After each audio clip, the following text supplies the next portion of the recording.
sacrifier un peu de votre temps pour cette belle journée ensoleillée. J'espère que vous en avez profité quand même, que vous avez pris un petit apéritif au soleil si vous en avez la possibilité. Vous le voyez, vous aurez la chance malgré tout d'avoir quelques images. Quelques images parce qu'on pourrait passer des heures et des heures à regarder des centaines de photos de l'IA et autres. Il est vrai qu'il y a tant de belles choses à montrer. On pourrait parler du pèlerinage de mille et une façons, parler à partir de l'aspect public, parler de l'apôtre Saint-Jacques. On pourrait assez vite finir d'en parler parce qu'il n'y a pas beaucoup d'éléments sur l'apôtre Saint-Jacques. On pourrait aborder l'aspect historique du pèlerinage, de dire depuis quand, comment, ici et là. On pourrait aborder aussi l'aspect culturel, passer des heures et des heures à parler de tous les monuments et de tout ce que l'on peut voir sur le chemin. On peut parler de la foi, de l'aspect simplement physique, de vivre en pèlerinage, je dirais, sur ce genre de chemin. Il y aura un petit peu de tout cela. Et le thème qui est proposé dans le cadre de ce mois de Marie ici à la Marie-Raymond, avec Marie et Joseph, cheminons à la rencontre de Dieu et de l'humanité. S'il avait fallu choisir un thème en lien avec ce que je vais vous partager, eh bien, il n'y a rien de mieux. C'est vrai que sur le chemin de Saint-Jacques, eh bien, on désire, avec Marie et Joseph, cheminer à la rencontre de Dieu et de l'humanité. Un pèlerinage, vous en avez tous fait, j'en suis sûr, et on peut les vivre de mille et une façons. Et un pèlerinage, c'est d'abord et avant tout partir. Venir ici à la Marielle, c'est déjà vivre un pèlerinage. Certains sont venus à pied avec leur petit sac à dos, d'autres en voiture, peut-être d'autres aussi en vélo, d'autres sont venus en groupe ou seuls. Tout est possible. Chacune et chacun choisit bien, le mode pour partir et se mettre en route. Le pèlerinage, tous les temps, dans l'Ancien comme le Nouveau Testament, est une belle image et une belle parabole de notre vie, de ce que nous vivons dans le quotidien. Et donc tout ce que je vais dire, vous pouvez d'une certaine façon ou d'une autre le transposer à votre vie, à votre quotidien. Le pèlerinage permet en tout cas de prendre du recul et de regarder, de relire sa vie peut-être autrement. Le chemin de Saint-Jacques, c'est un temps de rencontre. Rencontre avec soi-même, rencontre avec les autres, rencontre avec Dieu. C'est ces trois grands aspects que je vais développer durant la présentation. On vit cela avec des moyens différents, en fonction de ses possibilités, de ses capacités. Quand certains vont à Lourdes, eh bien, on va en voiture, en train, en bus, en fonction de sa santé. Eh bien, sur le chemin de Saint-Jacques, tout est possible. On peut aller à pied, à vélo, à cheval, arriver par la mer en bateau, y aller en une fois, comme certains pèlerins qui ont la possibilité d'avoir 3-4 mois devant eux, et bien de partir, ou comme beaucoup de gens, on le vit par étapes, en démarrant au Puy, en démarrant à Roncevaux, en démarrant en Espagne. Chacun choisit. Les chemins sont différents, mais ils convergent tous vers Santiago, donc Saint-Jacques de Compostelle, un lieu où depuis bien des siècles et des siècles, en tout cas un minimum depuis le 9e siècle, on fait mémoire de l'apôtre Saint-Jacques, qui aurait évangélisé donc l'Espagne, qui serait retourné à Jérusalem, qui a été le premier martyr parmi les apôtres, et son corps serait arrivé par la mer dans un bateau de pierre. Il y a beaucoup de légendes et de traditions diverses qui ont circulé, et donc je ne vais pas développer ces aspects-là. Toujours est-il que son corps a été retrouvé de manière un peu miraculeuse à un moment donné. Son corps a été accueilli et enseveli donc à Saint-Jacques de Compostelle. Et ce qui est important, donc, c'est que depuis des siècles et des siècles, des milliers d'hommes et de femmes font mémoire bien, de leur foi en Dieu, font mémoire de cette foi transmise par les apôtres et tout particulièrement Saint Jacques. Et donc, si vous allez là-bas pour avoir des preuves sur l'apôtre Saint Jacques et le fait qu'il soit passé par là, vous serez déçus. Cette démarche, en tout cas, c'est d'abord et avant tout une démarche de foi. Quelles sont les étapes que j'ai vécues? J'ai découvert le chemin de Saint-Jacques par le témoignage d'autres personnes, des anciens paroissiens, notamment de Soigny, qui m'ont parlé de leur expérience vécue avec un prêtre, avec un groupe qui, d'année en année, ont parcouru le chemin depuis le Puy-en-Velay jusqu'à Saint-Jacques-de-Compostelle. Et à force d'entendre les témoignages, j'ai eu envie aussi de me mettre en route. Parfois donc avec mon compagnon de marche, Gilbert, parfois avec lui et son épouse qui accompagnaient en voiture tout au long du chemin, parfois avec d'autres personnes de ma famille, plusieurs années, tout seul, et je vous partagerai donc cela. Le Puy-en-Velay vers Saint-Jacques-de-Compostelle, qui suit, en France en tout cas, le GR 65, le GR sentier de grande randonnée, qui est tracé partout dans le monde, en tout cas dans l'Europe, par cette petite ligne blanche et rouge que l'on peut retrouver un peu partout. Ce sont des sentiers bien balisés et bien tracés. J'ai vécu ma première étape en 2010, puis 2013, 14, 15, 16 et puis l'année passée aussi, et cette année-ci, normalement aussi. Donc je suis déjà arrivé à Saint-Jacques-de-Compostelle il y a 2 ans. Bien sûr, pour ceux qui ont eu la chance de voyager, de vivre ce pèlerinage, eh bien, toutes ces images évoquent 1001 rencontres.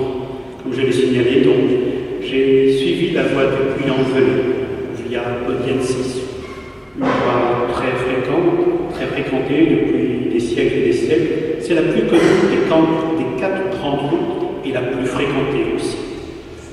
Elle comporte des paysages variés, un riche patrimoine architectural et religieux.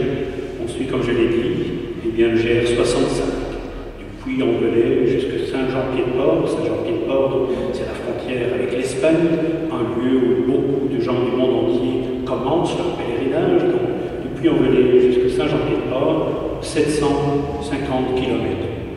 Un mois de marche, c'est pas grand-chose. Il suffit juste de se mettre en route, d'avoir un mois de congé, un bon sac à dos, et hop, on est parti. Il est décrit, ce pèlerinage, du côté français, en tout cas par l'évêque Godescal, en 950 ou 951. Vous voyez, on avait déjà écrit eh bien, quelles étaient plus ou moins les grandes villes, le tracé, ce qu'on y vivait. C'est le plus ancien itinéraire connu. On le voit de manière limitée, bien sûr, des paysages superbes à travers les terres volcaniques du Velay, le Puy-en-Velay, le massif granitique de la Margeride, le haut plateau désolé de l'Aubrac, vous avez déjà entendu traverser ce plateau seul dans la fraîcheur, le froid peut-être, la vallée du Lot, les causes du Quercy, les coteaux et les vallons de Gascogne qui conduisent aux Pyrénées. On peut découvrir des sites célèbres, riches en patrimoine, notamment le Puy-en-Velay, Combe, Moissac, la Rogneux, Lozère, Lectoure, Aire-sur-la-Dôme, Saint-Jean-Pied-de-Port, et toutes les villes espagnoles qui ont été évoquées à travers eh bien, des images, toutes les grandes villes avec des grandes cathédrales, avec une longue histoire. Pour vous donner un chiffre, au moins en 2009, eh bien 12 000 pèlerins démarraient du Puy-en-Velay, et il y avait 63 nationalités donc, qui démarraient du Puy-en-Velay. Mais de Saint-Jean-Pied-de-Port, il y a bien plus de monde qui passe là-bas.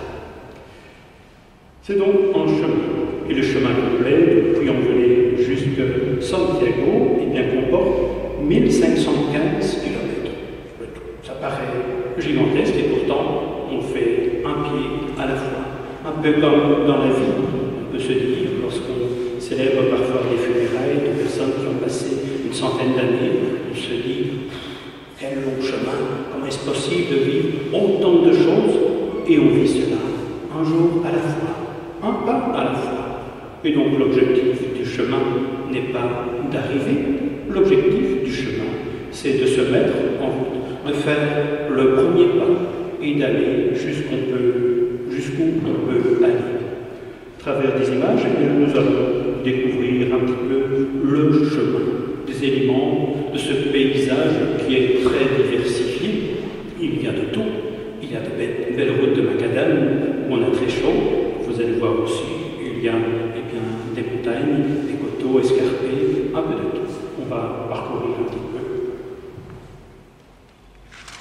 éventuellement montrer différents éléments, avec un bateau que j'ai trouvé en cours de route. Un pèlerin l'avait abandonné, je regardais autour, il n'était pas mort. Et donc,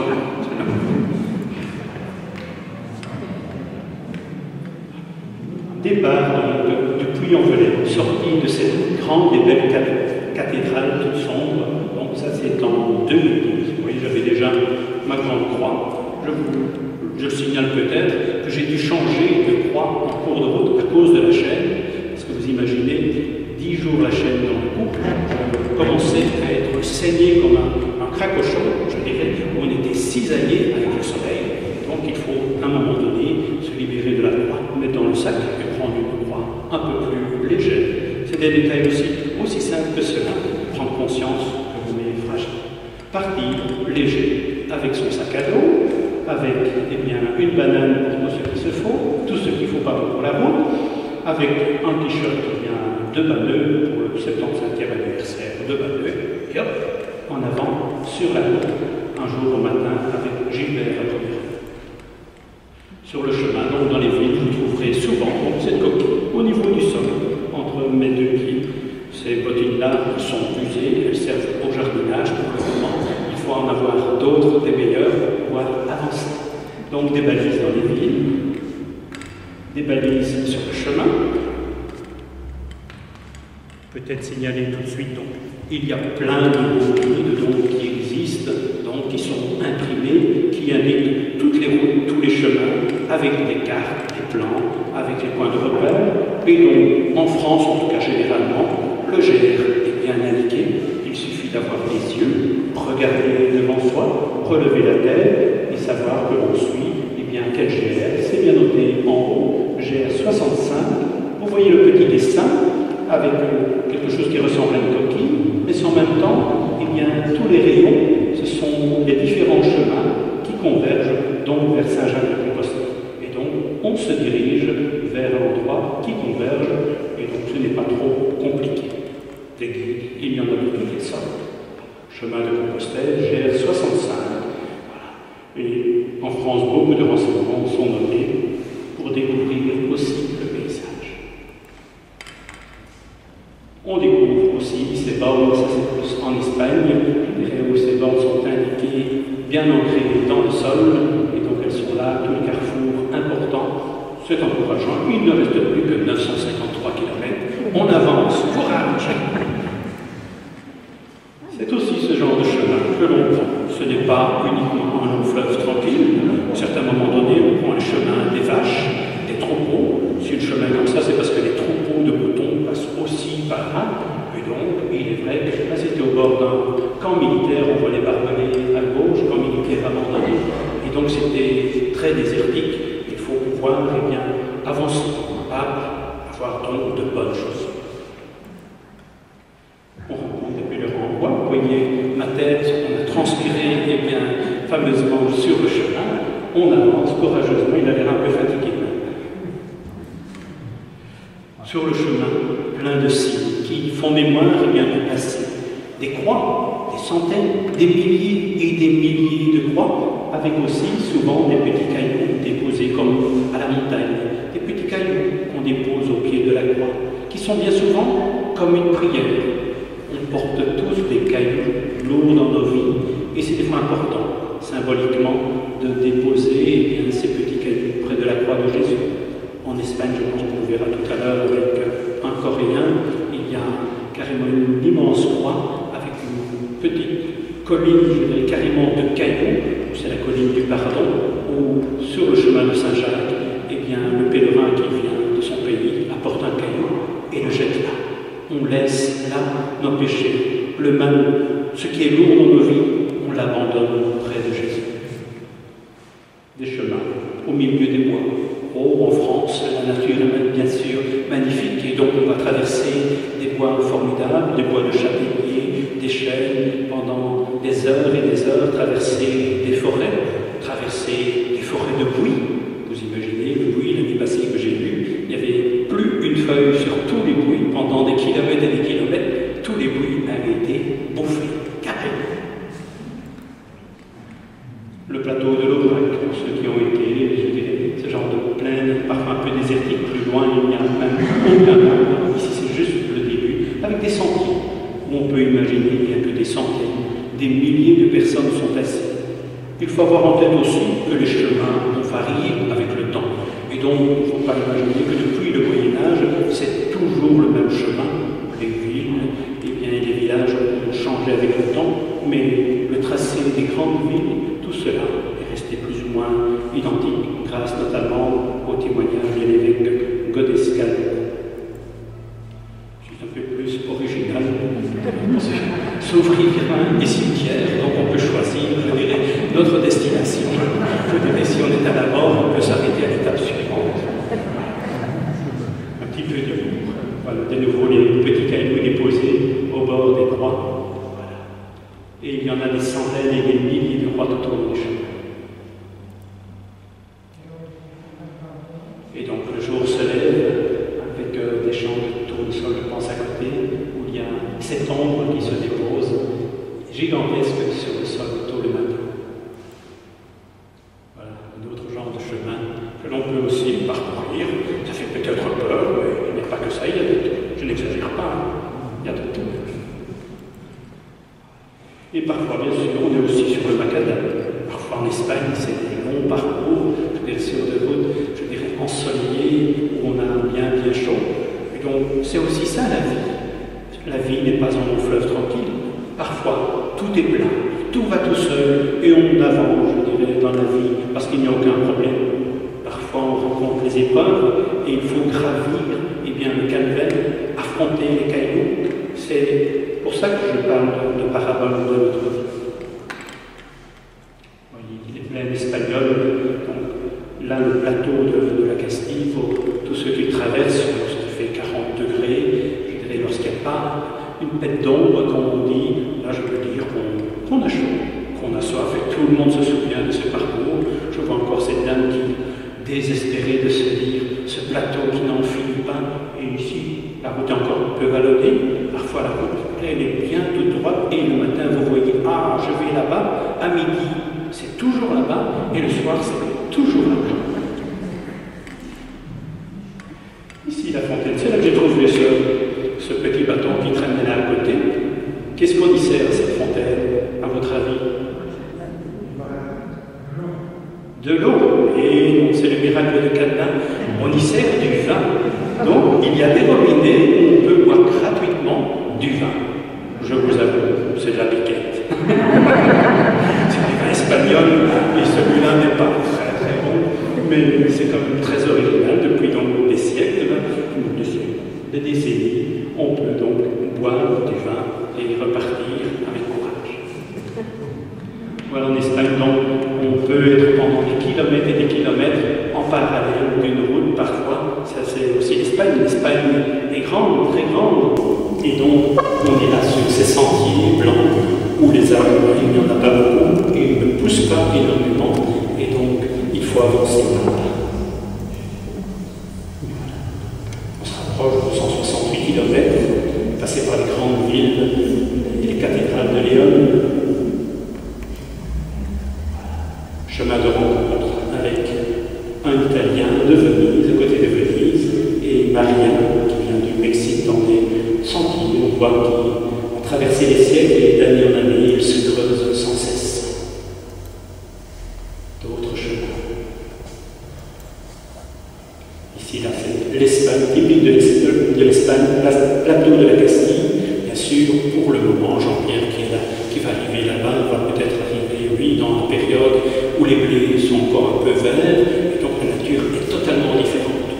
Chose originale, peut-être pour ceux qui n'ont pas été dans ces contrées, pour le fils d'agriculteur que je suis, là-bas, lorsqu'on moissonne, eh bien, on déverse les bêtes de grains en vrac sur une prairie. Pas besoin d'organes ni de silo. Et donc, au milieu des champs, il y a des montagnes de blé qui sont là, stockées, étant donné qu'il ne pleut presque pas.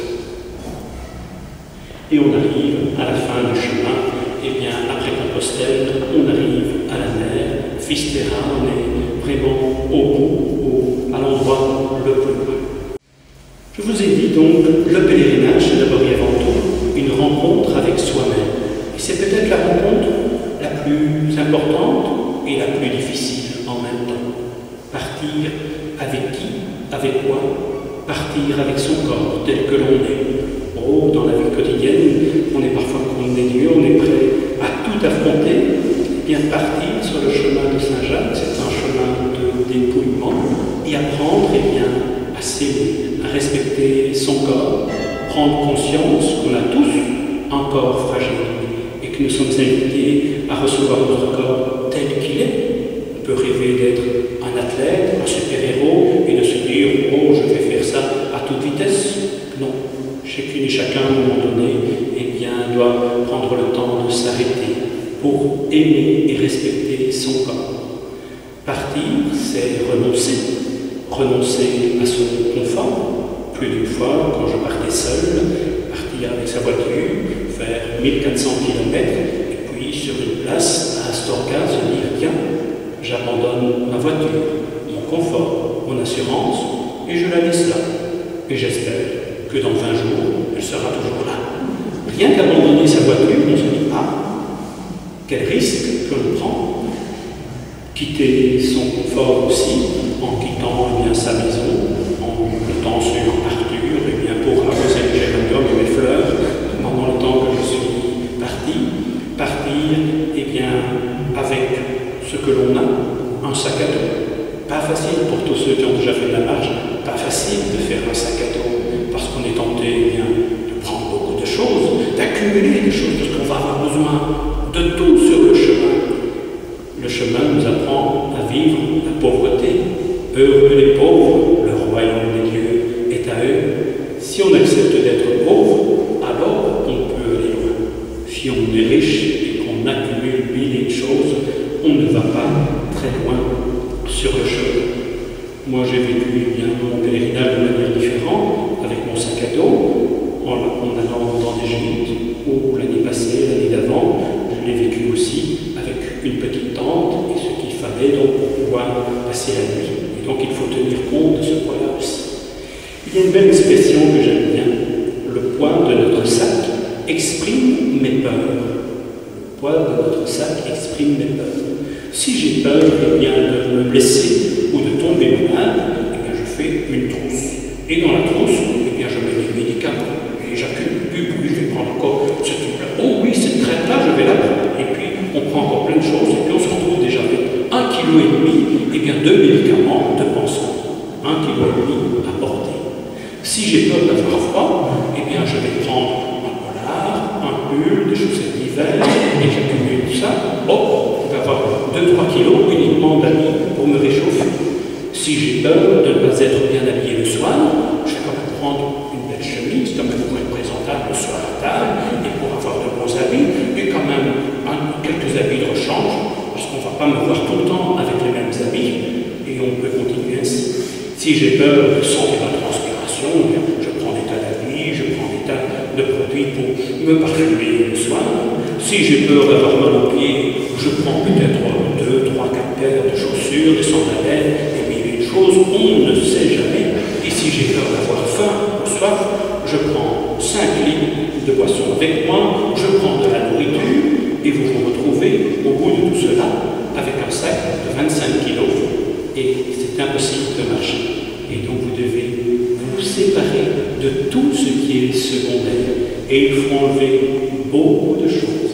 Et chaque année, je vois qu'il y en a qui font apprendre à abandonner des choses. Et dans les gîtes et sur le chemin, on voit des personnes qui laissent, abandonnent à d'autres, des habits, des chaussettes, des chaussures, des tas de choses secondaires qui peuvent être intéressantes à un moment donné, mais qui ne sont pas indispensables pour être heureux. Cela veut dire qu'il faut vivre pauvrement, avec 2 petits polos. Oh, inutile de se compliquer la vie au niveau des habits. Tout le monde est habillé en décathlon, donc tout le monde a les mêmes habits, et donc pas de problème. Je dirais, il n'y a personne qui est moins bien ou mieux habillé que quelqu'un d'autre. Tout le monde a les mêmes habits, plus ou moins. Et il suffit d'avoir 2 polos, un pour la journée, puis le soir, hop, on change, on le lave sous la douche ou pas la douche, et hop, en 1 heure, tout est sec, 2 paires de chaussettes, une bonne paire de chaussures, des sandalettes éventuellement, et 2-3 petites choses. comme je l'ai dit, si on part avec sa petite tente, son petit sac de couchage, son petit oreiller et tout, il faut encore se libérer d'autres choses. Et la petite tente, c'est une petite tente, pas plus haut que ça. Je dirais le doyen de se plier en quatre pour rentrer dedans, quand même, je dirais, un camion peut passer au-dessus sans problème. Et on arrive donc à un sac plus ou moins de 11 kilos, c'est déjà pas mal, pas 11 kilos, c'est raisonnable, avec 1 litre ou 2 litres d'eau dedans. Donc, il faut boire, c'est indispensable. Il faut donc, eh bien, partir avec peu de choses, redécouvrir son corps, l'aimer tel qu'il est, le respecter, c'est-à-dire comme dans la vie de tous les jours, prendre le temps de s'arrêter, de respirer, d'adapter son rythme. C'est valable pour la marche, c'est valable pour la vie spirituelle. Prendre le temps de s'arrêter, souffler. L'objectif n'est pas de courir, et on fait tous cette erreur-là, on se dit, on va rattraper cela, et on y va, aller plus vite qu'eux et tout ça. On a envie de gagner du temps. On ne gagne pas le temps, on prend le temps qui nous est donné. Prendre le temps de s'arrêter, prendre le temps de se soigner, parce que le corps, eh bien, souffre, et chaque corps est différent. Certains ont de bons pieds, d'autres n'ont pas. J'ai vu les pieds, je ne sais pas si on voyait encore le pied exactement, on voyait des ampoules en tout cas. Certains ont la chance d'avoir une épouse, et donc c'est l'épouse qui soigne le pied de monsieur. Moi je n'ai pas d'épouse, et donc on se soigne soi-même, on se fait soigner. Il faut apprendre à boire de l'eau, parce que sinon on a des crampes, on n'avance plus. Redécouvrir que l'eau c'est la vie. Nous qui avons tous des robinets dans nos maisons, qui avons mis des boissons dans nos réserves, apprendre à découvrir eh bien, que l'eau c'est vital. Avoir soif. Est-ce que vous avez parfois l'occasion d'avoir soif pendant une heure, une demi-journée? Avoir faim. Est-ce que ça nous arrive? On peut découvrir tout cela. Il faut donc prendre le temps, faire l'expérience, comme je l'ai dit, d'avoir soif, et donc gérer son eau. Un litre et demi, 2 litres d'eau à avoir avec soi. En France, tous ces beaux petits villages français, il y a toujours une fontaine. On peut toujours, bien sûr, aller chez un fermier. Les gens sont tellement disponibles. Avoir faim, pouvoir eh bien, avoir ce qu'il faut pour vivre la journée.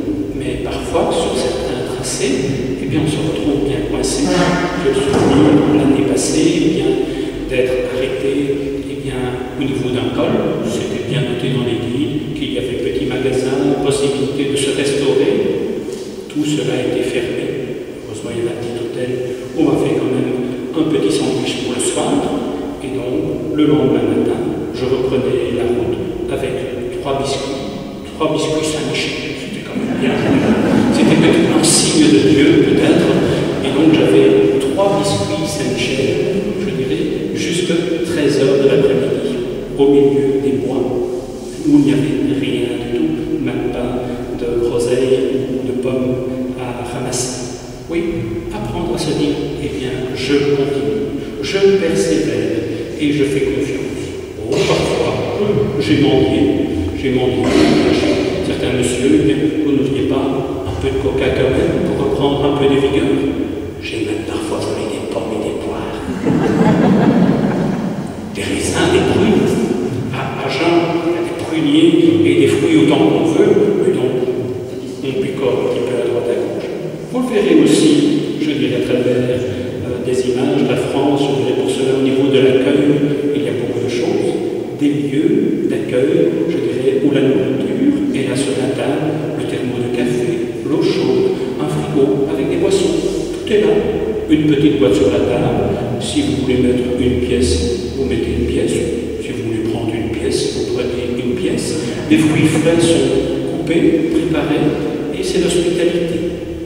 C'est vraiment, je dirais, très beau à ce niveau-là, au niveau de la France. Donc j'avais parlé de faire l'expérience d'avoir soif, d'avoir faim, de souffrir. Souffrir, ce n'est pas agréable, je dirais, mais pourtant le poids de notre sac, il est parfois comme le poids de notre vie.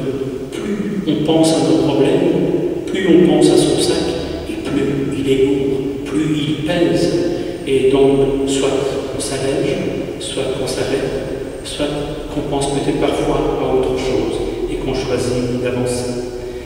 Faire l'expérience d'avoir chaud, froid, d'être trempé, porter son sac. J'y tiens toujours, même l'année où l'épouse de Gilbert accompagnait avec la voiture. Eh bien, Gilbert comme moi, on n'abandonnait pas notre sac, parce que notre sac représente un peu notre vie. Il nous colle à la peau, on porte le poids de sa vie, et on avance avec tout ce qui fait notre vie. De penser peut-être aussi, en ayant ce sac qui pèse lourd, avec de l'eau, de penser à ces enfants d'Afrique qui, tous les jours, eh bien, portent 5 litres, 10 litres ou plus encore, ils vont jusqu'à la rivière et font des kilomètres et des kilomètres pour amener de l'eau, pour amener du bois. Pensez peut-être aussi aux réfugiés qui, pendant des kilomètres, portent leurs enfants pour partir eh bien, vers la liberté. Oui, le chemin, le poids de notre sac peut devenir aussi prière. Le chemin donc est une rencontre avec nous-mêmes, mais aussi avec la création. On va la découvrir. Donc on a vu juste un lever de soleil. Parfois on peut marcher comme ça pendant aussi des heures au bout du canal du Midi, je pense, ici, ou d'autres canaux qui traversent la France. Découvrir bien sûr de très très beaux endroits, des champs gigantesques de tournesols qui ont l'air de se tourner vers nous pour nous dire bonjour. D'ailleurs, il y en a parfois qui nous sourient. Passer le méridien de Greenwich, vous voyez Belleville derrière, on ne peut qu'être tenté d'aller grignoter quand même les bons raisins de Moissac. On rencontre la nature, des animaux de toutes sortes, un bouc que j'ai laissé dans son pâturage, des buffles aussi, on se croirait en Afrique, des cigognes, un petit écureuil, l'image d'un peu flou, qui vient dire bonjour, des vautours, ça c'était il y a 2 ans si je me trompe, je dirais, où ils se sont envolés dès le matin, j'étais seul en train de monter la montagne. Oh, j'en ai vu une centaine au moins qui étaient juste à mon niveau, une centaine de vautours qui tournent et qui retournent et qui n'arrêtent pas eh bien, de monter devant nous. Je veux dire, contempler la beauté de la nature, de la création. Se retrouver au col du Sempom, donc ça, c'est, je réfléchis maintenant, l'année passée, donc, où j'ai fait la traversée des Pyrénées, j'avais fini Mont-Saint-Jacques, donc je suis parti de Carcassonne, en passant par Lourdes, et donc, après Lourdes, hop, monter les Pyrénées et passer la nuit. Donc, tout ce que vous voyez un peu brun foncé, hein, ce sont des crottins de chevaux, et donc, passer la nuit au milieu des crottins de chevaux, ça me rappelait la bonne odeur de la ferme. On s'est inculturé et nous étions là quand même beaucoup de gens autour de ce lac. Et toujours ces balises là, au bord du chemin. Donc le guia ne sont pas bien sûr dans l'ordre nécessaire. Rencontrer le chemin de Saint-Jacques, on en reparlera tout à l'heure, rencontrer 1001 personnes, un compagnon du devoir, un boulanger, un Français avec qui on a marché. Figurez-vous que ce brave gaillard-là, on dormait dans le même gîte, et le jour au matin, il regarde, il met ses chaussures, il dit « c'est pas mes chaussures, il y en a un qui a piqué mes chaussures. » Il y a quelqu'un qui était parti avec ses chaussures, mais celui qui avait laissé ses chaussures avait 2 tailles en moins. Donc heureusement, c'est l'année où il y avait la voiture, et donc ils ont été en avant, je pense qu'une journée après, on a retrouvé le gaillard qui avait piqué les chaussures. Je trouvais qu'elle m'allait bien, j'étais beaucoup plus à l'aise. En attendant, le brave gaillard ici, il a souffert toute une journée avec des chaussures qui étaient trop étroites. Pouvoir s'arrêter, se ressourcer, reprendre de l'eau, pouvoir eh bien, prendre un peu de nourriture aussi, rencontrer des gens du monde entier. Rencontre aussi un curé, voilà. Je vais vous sonner les cloches si vous lui donnez le bourdon. Ici, belle image, mais je pense qu'on est déjà peut-être dans les rencontres avec les autres, je crois. On va rencontre avec les autres, très belle rencontre ici. À gauche, vous avez un ancien marathonien qui vient de Genève, et à droite, le monsieur il est aveugle. Et donc ils font le chemin complet depuis Genève, attachés par une petite lanière en caoutchouc. Et ils marchent l'un avec l'autre, comme ça, des milliers de kilomètres, le marathonien s'adaptant au rythme de l'autre, et l'autre faisant confiance. Et de sentir, vous avez vu les rochers où on peut escalader, de sentir simplement à travers la lanière, et bien, hop, un pas, lever la jambe et parler si peu. J'ai eu l'occasion de marcher avec eux, de passer quelques soirées et de pouvoir vivre dans des rencontres. Donc nous sommes déjà au niveau des liens, à la rencontre avec les autres, rencontre avec soi-même, découvrir sur le chemin d'autres personnes. Donc, mon compagnon de route, Gilbert, pour ceux qui partent en groupe, pas facile de partir en groupe. Avec qui? À quel rythme? Est-ce qu'on va s'entendre? J'avoue, je n'oserais pas partir avec un groupe de 10 personnes, parce que cela demande de s'adapter à tous les autres. Chacun a son rythme, chacun a ses fragilités, ses richesses. Et c'est aussi une expérience spirituelle que de porter ou de supporter les autres. Et donc, la démarche, je dirais que je trouve intéressante, quand on a l'occasion de pouvoir le vivre seul, et surtout comme prêtre, c'est quelque chose qui permet d'être vraiment libre et d'être très disponible. On est attaché à rien, à personne, et on peut avancer pour creuser la soif de rencontrer l'autre et d'être disponible aussi pour le tout autre. Sur le chemin de Saint-Jacques, si on y va simplement pour l'aspect compétition et se dire « je vais parcourir cela, je vais pouvoir annoncer que j'ai fait autant de kilomètres », et on risque de passer à côté de l'essentiel. Au début, j'avoue, il y avait un peu ce défi de se dire on va faire réaliser quelque chose qui sort de l'ordinaire. Mais l'essentiel se situe dans la rencontre de l'autre. On peut rencontrer véritablement des gens du monde entier. On vient d'en voir ici donc de Genève. Il y a beaucoup de Coréens du Sud qui, en tout cas les années antérieures, avant le Covid, donc, venaient. 10 Coréens du Sud arrivaient à Saint-Jacques-de-Compostelle tous les jours. Vous vous rendez compte, partir du bout du monde, venir donc sur le chemin de Saint-Jean, à Saint-Jean-Pied-de-Port, pour faire 900 km, je dirais, à travers toute l'Espagne. Tout cela parce qu'ils ont vu le film de Way, je ne sais pas si certains l'ont vu, Le Chemin, et ça a eu un retentissement énorme là-bas. Et donc l'objectif, je dirais, pour beaucoup de Coréens, c'est se dire je vais faire le Saint-Jacques. Mais j'avoue, pour ce que j'en ai perçu, avec une perspective de se dire on y va, GPS en main avec son smartphone, et on y va, on suit. Et on avance, on ne voit même pas qu'il y a une église qui est ouverte pour visiter, et on avance, on trace. Puis quand on s'assied, on regarde tous ces messages et tout, découvrir un autre monde, une autre culture. Je disais oser rencontrer, mais aussi se laisser rejoindre. Le nombre de fois où j'ai eu l'occasion de prendre conscience que des gens avaient besoin de parler. Oh, je porte bien sûr une croix. Sur mon sac à dos, il y a une petite croix et des insignes et autres, mais les gens ne savent pas, a priori, que je suis prêtre. Et c'est toujours très surprenant de découvrir que des gens ralentissent. On se dit, tiens, pourquoi il ralentit celui-là? Parce qu'il a envie de parler. Et puis pendant 1 heure, 2 heures, on écoute l'histoire d'une vie, de quelqu'un qui a perdu son conjoint, quelqu'un qui porte des croix énormes. Il a besoin de partager, de parler et de porter ça dans la prière.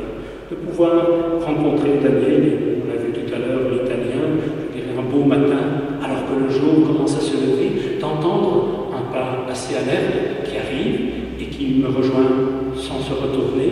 On marche un quart d'heure, et puis ce jeune, d'une vingtaine d'années, est resté 4-5 jours avec moi.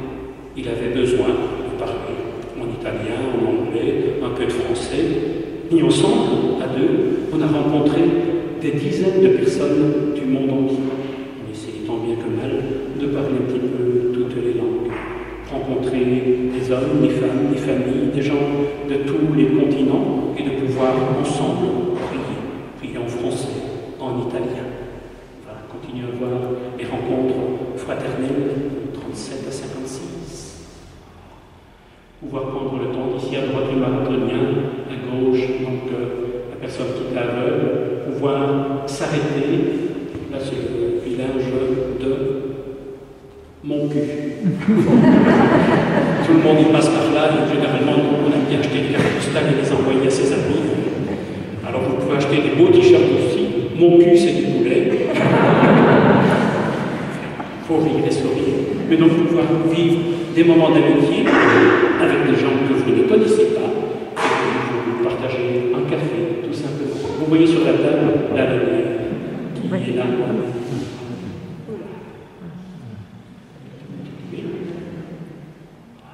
Partager beaucoup de choses, les fruits de la terre et du travail des hommes. Et donc là, on terminait à Cahors avec le marathonien, mon compagnon Gilbert, ici un autre Suisse qui avait juste quitté le neveu d'un prêtre ici dans notre diocèse, et donc on partageait un moment d'amitié, il lui faisait le Saint-Jacques en vélo.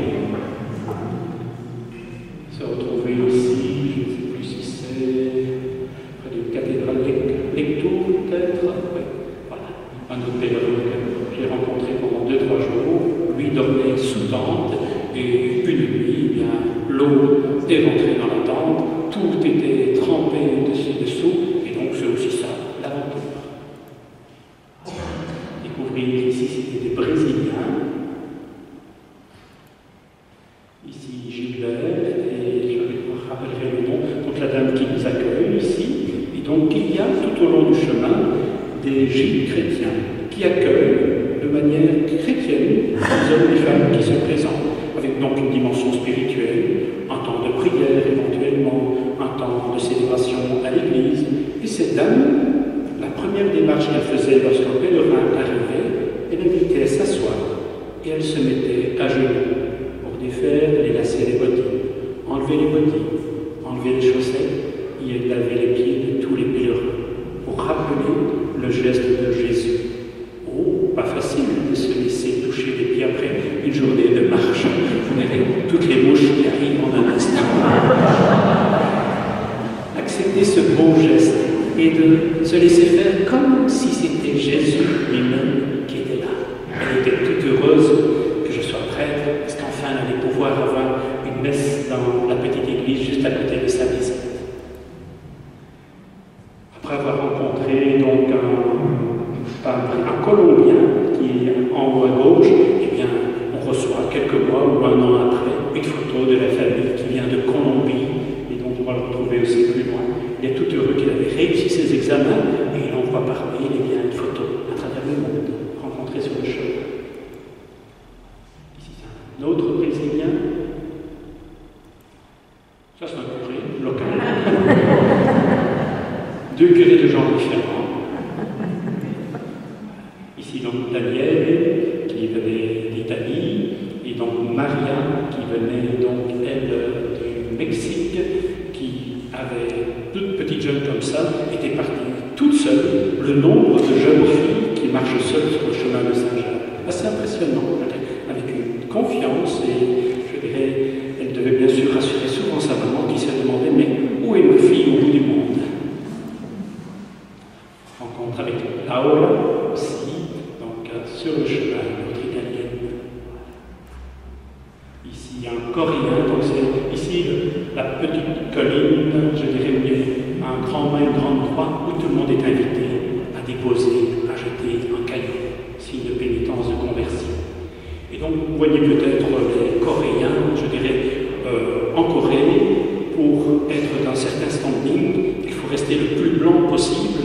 Et donc, les Coréens se protègent du soleil à du 200%, et donc on porte des gants, on porte un chapeau, on est couvert autant qu'on peut pour être sûr que le soleil ne touche pas 1 mm² de peau. Et donc, c'est assez surprenant de les voir parfois emmitouflés, je dirais, du matin au soir. Ici, toute une famille, donc, du Québec. On a parlé français du Québec, on a parlé ensemble toute une matinée. Donc, on logeait au même endroit la veille, et puis sur le chemin, on les rencontre. Et puis, pendant des heures et des heures, toute la matinée, on a parlé de tout, de l'Église, du monde, de leur vie de couple, de la vie de l'Église au Québec, des rencontres qu'on ne choisit pas. D'autres rencontres, voilà, c'est en Espagne,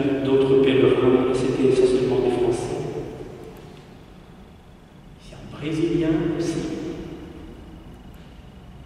Ici, donc, c'est l'accueil français, c'est à Saint-Jacques-de-Compostelle, il y a un accueil francophone, et donc on se retrouve avec une série de personnes rencontrées sur le chemin les jours précédents, et on peut fraterniser, prendre le temps de vivre des moments d'amitié. Je parlais tout à l'heure des petits endroits où on peut s'arrêter au bord de la route. Hop, un ancien petit bâtiment qui a été transformé en lieu d'accueil. Il y a un thermo, du café, des biscuits, du sucre, il y a un robinet avec de l'eau. Vous passez, vous vous arrêtez 5 minutes, 1 heure, ou vous continuez votre chemin. L'hospitalité, c'est très très beau aussi, surtout en France, et c'est, je trouve, remarquable de vivre cet accueil mutuel. Un autre endroit, accueil du pèlerin. À l'entrée de l'église aussi, l'accueil des chrétiens qui se disent, eh bien, on souhaite que notre église soit ouverte, accueillante. On y met aussi un terme.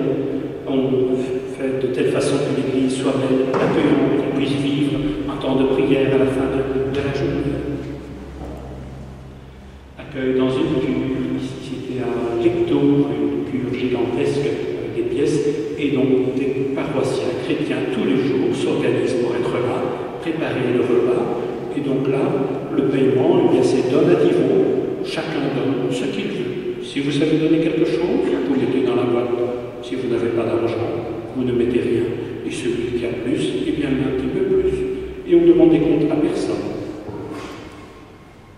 Dans un couvent, pouvoir découvrir eh bien, la providence aussi.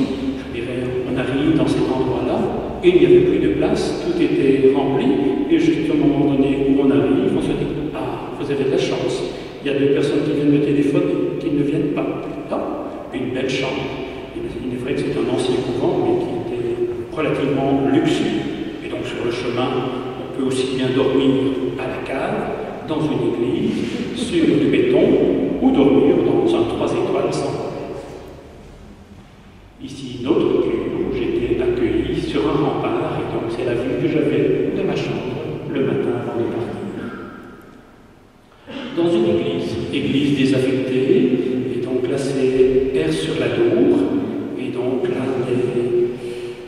des anciens pèlerins ont fait le choix d'acheter cette église, de la transformer comme un gîte et un lieu d'accueil pour les pèlerins. Et donc ça c'est la table, non pas la dernière scène, c'était la première scène du soir, où nous avons partagé le repas, et donc il restaure cette église grâce aux pèlerins. Original, ici. Un dortoir en Espagne, je ne sais pas si vous avez place à avec le petit verre d'Armagnac. Peut-être, je ne sais plus. On avait peut-être j'en ai bu 2 ou 3, je m'en souviens. C'est vrai qu'on a parfois goûté aussi des petits produits locaux. Et donc, il y a généralement du vin à la table, on est en France. Ici un dortoir où il y avait donc, de mémoire, 160 lits. Alors, quand même, un dortoir. Heureusement, il n'y avait que la moitié des pèlerins, j'avoue. Je n'ai pas pris mon léger de dormir quand même au bout du dortoir, où il faisait encore plus calme. Être accueilli à une table, et donc il y avait des gens à cette table de toutes les nationalités. Et donc, juste avant d'arriver là, dans ce petit village en trou perdu, où il n'y a pas de magasin, rien du tout, il y avait une petite église à côté, fermée, et bien je me suis laissé présenter, c'est en Espagne, et de dire, tiens, est-ce qu'il y a quelqu'un à la clé? Et ah, ben oui, la personne là-bas, la sacristie a sûrement la clé, me dit, moi, peut-être, célébrer une messe, oui, ouh, la messe là, aussi vite, on sonne des cloches, on téléphone à droite à gauche, on avertit Pépé, parce qu'ils ont la messe une fois tous les 2-3 mois, et hop, en un instant, eh bien l'église s'ouvre et les chrétiens sont là, parfois avec quelques pèlerins. Dans d'autres endroits, c'est parfois les pèlerins qui, même surtout en France, quand on parle français et qu'on chemine ensemble, eh bien se renseignent pour savoir eh bien, de jour en jour où j'allais célébrer la messe, pour pouvoir se rassembler. Si on trouvait la clé de la sacristie, eh bien on s'alliait avec une aube et étole. Je n'ai pas précisé, je ne transportais pas mon aube, ni mon étole, ni ma chasuble, mais je prenais quand même toujours un peu de vin et quelques hosties, parce que parfois je célébrais dans la nature en fonction des circonstances. Et donc de pouvoir célébrer tout au long du chemin, permettre à des gens eh bien, de retrouver Jésus-Christ. En France, surtout, des gens, des hommes, des femmes, des jeunes surtout, qui avaient faim d'Eucharistie. Ça m'a marqué aussi. Des jeunes qui avaient envie d'offrir du temps à Dieu. Ici, Gilbert, compagnon de marche, ça c'était au puits. Là, c'était au tout début.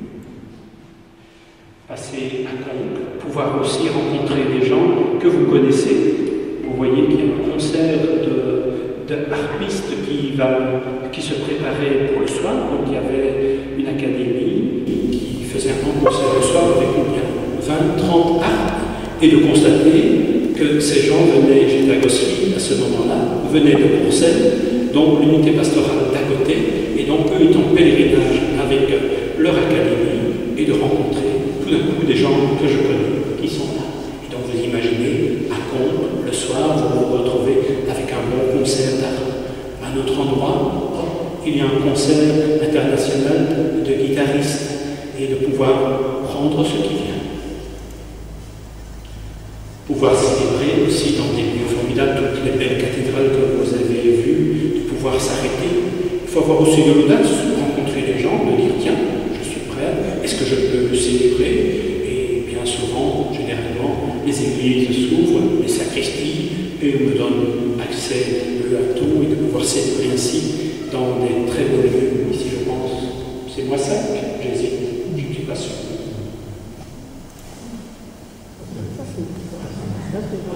Des cloîtres, que ce soit en France, en Italie, je dirais, vous pouvez rencontrer bien des tas de lieux comme ça. Priez pour nous à Compostelle, pas loin au bord de la route. Vous voyez, il n'y a pas qu'un ticket au monde. Cette photo, il y en a plusieurs, c'est au pluriel, les tickets.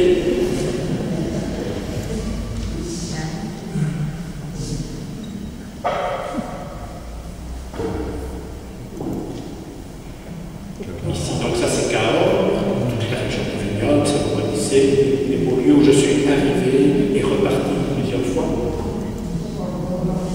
Les ponts autant que vous voulez. Ici on est en Espagne, toutes les grandes cathédrales, Léon, Astorga, il y en a toute une série. Je dirais là, j'en parlerai peut-être un peu, mais je vais l'évoquer maintenant. On découvre une autre facette de l'Église dans des grandes cathédrales comme ça. À Pampelune, par exemple, vous arrivez à 10 heures avec votre sac à dos et vous dites tiens, je vais aller m'arrêter et je vais aller prier dans cette belle cathédrale. Et vous voulez rentrer et on vous dit 5 € payés. Mais je viens juste prier, je vais rentrer 5 minutes. Pardon, les pèlerins, c'est jusque 9h30. À partir de 10h, c'est musée, on ne rentre plus. Vous payez, vous pouvez rentrer, payez pas, vous ne rentrez pas. Ah, alors oui, ça, je peux vous dire que ça vous fait un choc. Vous dites, tiens, je suis dans un autre monde. Dans quelle église vivons-nous? Tout d'un coup, une cathédrale gigantesque, formidable, qu'il faut bien sûr entretenir, devient à 10h un musée. Et donc, la vie spirituelle, des gens qui veulent prier, ça n'existe plus. Dans d'autres cathédrales, Léon, Astorga, on a su combiner partie musée, partie prière, et il faut s'organiser, donc d'arriver au bon endroit et de pouvoir être accueilli. Donc découvrir d'autres facettes de l'Église, parfois donc ne pas être accueilli, comme à Pampelune. Et ça fait du mal, qu'on est sur le chemin d'avoir l'impression que les portes des églises sont fermées, que ce n'est plus l'Église qu'un musée. Si on a vu aussi, Ponferrada, un lieu important donc des croisés, cathédrale, Léon, Astorga, Burgos aussi.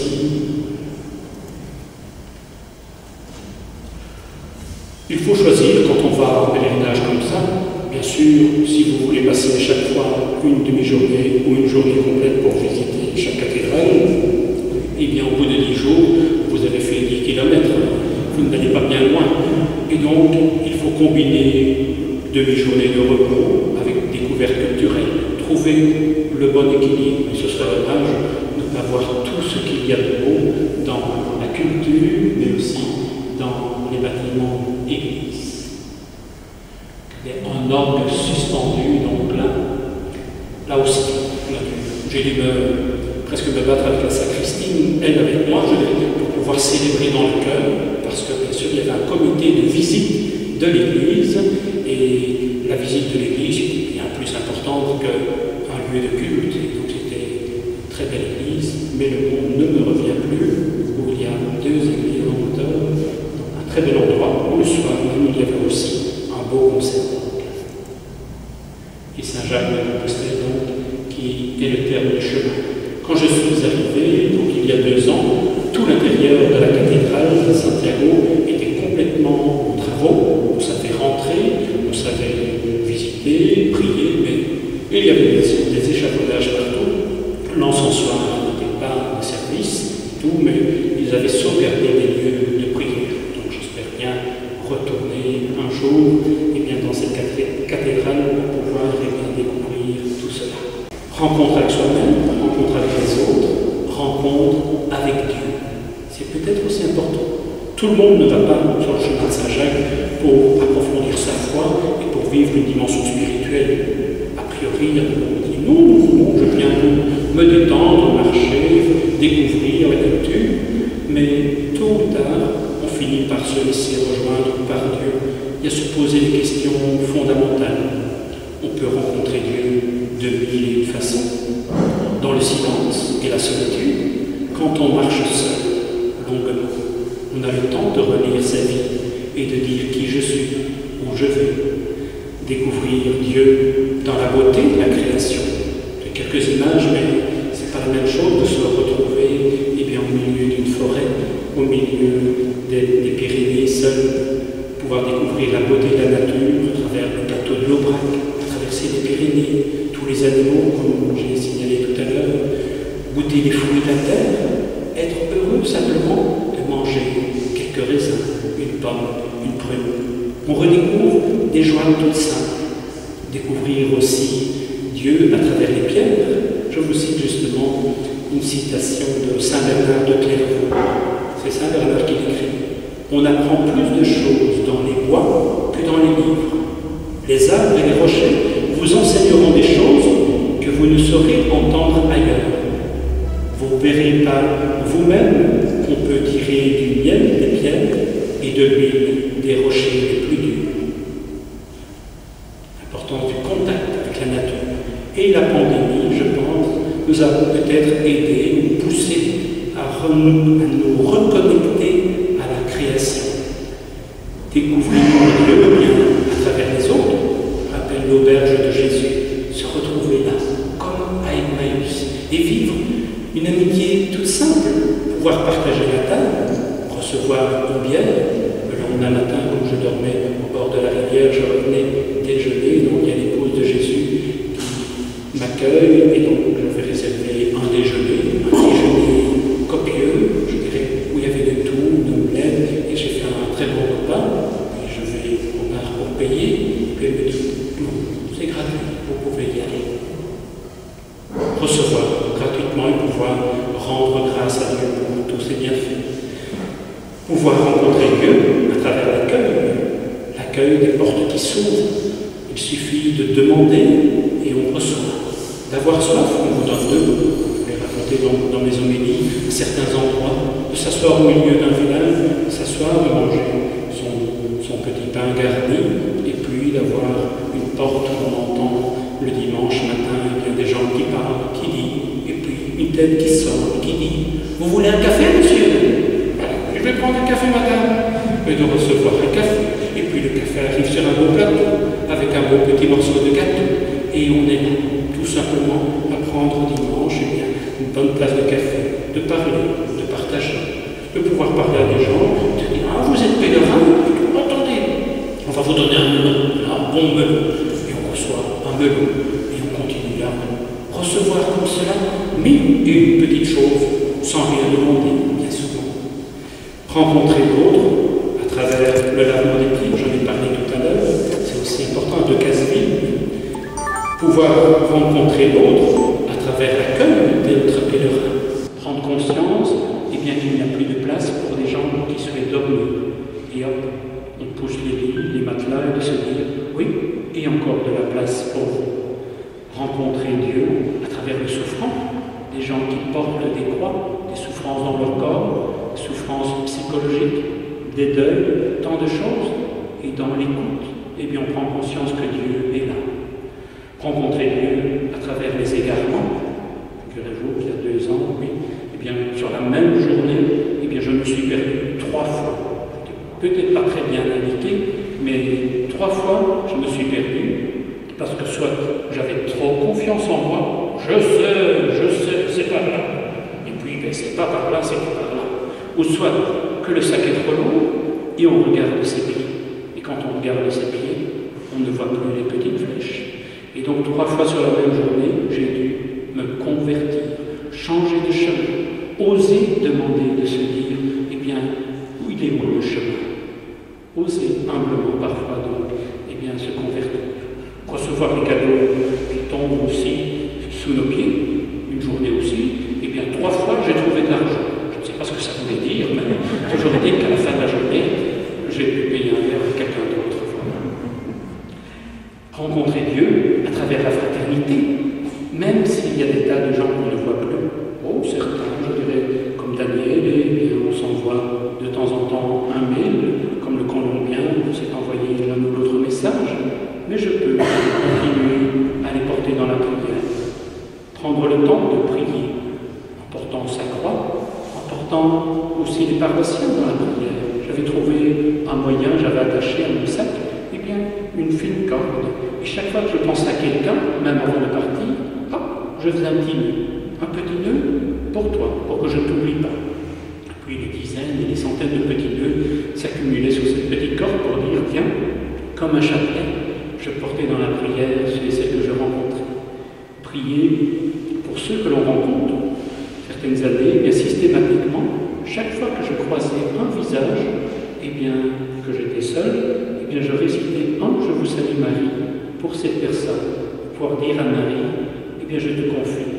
Ce visage que je ne connais pas, que je ne vais pas croiser peut-être, tu connais le secret de sa vie, je te confie cette personne. Priez aussi pour vous. Quand c'était le dimanche matin, je me dis, il est bien déjà le samedi, il ne faut pas oublier, samedi 16h45, telle église commence la messe, et je faisais mémoire de tous les visages qui pouvaient être présents. Il est pour les dimanches. Pouvoir prier ainsi, pouvoir prendre le temps de rencontrer Dieu à travers la parole de Dieu, avoir un Magnificat avec, pour dire comment on limite le poids même du Magnificat. Généralement, je déchirais mon Magnificat pour ne prendre que les pages qui correspondaient à mon séjour. Inutile d'avoir les pages qui ne servent à rien. On limite les moindres grains. Prendre le temps de s'arrêter, de vivre des moments de prière avec les pèlerins, avec celui qui chemine. Il faut parfois oser, je dirais, le demander, le proposer. Par exemple, les 2 Marseillaises que j'ai rencontrées 4 fois lors de la traversée d'un village, elles me disent « Et si on célébrait l'Eucharistie ?» Je dis « oui, je veux dire, on va célébrer l'Eucharistie en avant, et puis c'est cette fois-là, pour réussir avec le Covid, rentrer dans une église, on trouve la sacristie me dit « Monsieur le maire a dit que je ne pouvais plus ouvrir l'église, c'est beaucoup trop dangereux, un petit village perdu où il n'y a personne qui va dans l'église, c'est beaucoup trop dangereux. » Bon, sacristie ne peut pas ouvrir, on va à la mairie, petite mairie, on rentre, et je me présente. Monsieur le doyen, je peux dire, alors monsieur Chanoine, c'est plus sérieux, ça ouvre davantage de portes de dire. Monsieur Chanoine dit, alors il faut mettre cette grande croix, à ce moment-là, ça impressionne davantage. Je suis un pèlerin, nous souhaitons rentrer dans l'église pour célébrer la messe, mais est-il possible d'avoir la clé? Et puis on téléphone au maire, et puis on téléphone, et puis au bout d'un quart d'heure, on a quand même la clé. Il faut donc parfois mendier une clé pour pouvoir célébrer l'Eucharistie. Mais cela permet de vivre donc des bons moments de rencontre, de prière, de célébration. Rencontrer Dieu à travers ces églises, ces cathédrales gigantesques, elles sont belles, et en même temps, on relit l'histoire de l'Espagne, du monde, de se dire, tiens, d'où vient tout cet argent, tout cet or? D'imaginer, eh bien, tous ces pays d'Amérique du Sud qui ont été exploités, on a véritablement pillé parfois pour notre gloire, la gloire des hommes, la gloire de Dieu, parfois. Mais voilà, c'est aussi l'héritage. Vivre des célébrations dans ces lieux, c'est important. Se dire, tiens, je célèbre dans ces lieux qui sont véritablement des lieux d'histoire sainte. Découvrir Dieu aussi, bien à travers les événements, les situations inattendues. J'ai le souvenir, comme cela, est en train de descendre une colline, l'orage qui se démène autant qu'il peut, l'eau qui dévale par les petits chemins, vous imaginez, vous avez les pieds qui commencent à prendre l'eau, et de vous dire, qu'est-ce que vous faites? Je dis à mon ami Gilbert, on fait demi-tour. On a vu une chapelle là-bas en haut, on va se réfugier, et hop, on rentre dans la chapelle, célébrer l'Eucharistie dans une petite chapelle perdue dans le noir, et puis terminer la messe, plus d'orage, un grand calme, et on peut repartir. Et donc toute l'importance pour chacune et chacun, et bien éventuellement, de pouvoir rencontrer Dieu là où il veut. Et le pèlerinage, eh bien nous pouvons le vivre à la suite de Saint Jacques de Compostelle, partout où nous le voulons, c'est-à-dire que chacun peut le vivre ici et maintenant, là où il est, dans sa vie de tous les jours. De pouvoir se dire, je peux redécouvrir qui je suis, je peux redécouvrir mes richesses, mes qualités, je peux rencontrer des autres. Vous auriez pu rester chez vous et bien devant votre télévision, ou essayer de rencontrer les autres. On peut rencontrer Dieu de mille et une façons. À nous donc, et bien de pouvoir avancer pas à pas. Les petits aspects pratiques simplement plus anecdotiques, mais quand même, vous voyez, j'ai déposé les crédentiels, ça fait que c'est assez traditionnel à toutes les étapes, à toutes les églises, à tous les jours, et bien sur les petits cartons,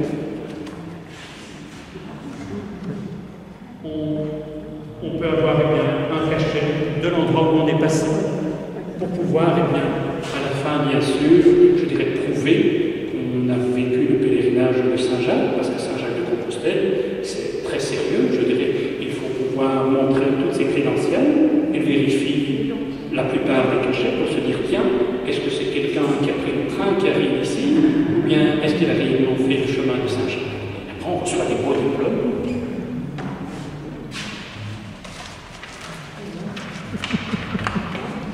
Au diplôme officiel, signé avec un cachet, on ramasse deux fois. Si on va plus loin que Saint-Jacques et que l'on va donc à Muxia, on reçoit aussi un diplôme.